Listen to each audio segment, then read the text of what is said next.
नमस्ते बाळांनो, आज मी कारल्याची भजी बनवणार आहे. त्यासाठी मी 2 कारली घेतली होती.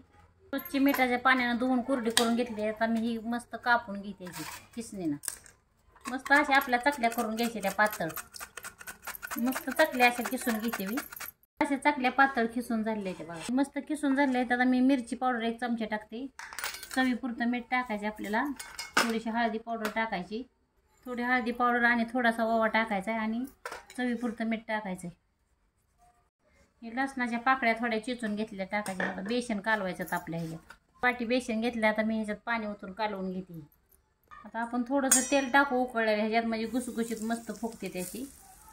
मस्त थोडंसं पाणी टाकून आपण असं एकजीव करून घेऊया. कालवून झाले आहेत. आता आपण तेल तापलंय, तळून घेऊया तेलात. आपण तेलात तळून घेऊया असं टाकून एक तळून झाली ती भजी. आता आपण काढून घेऊया.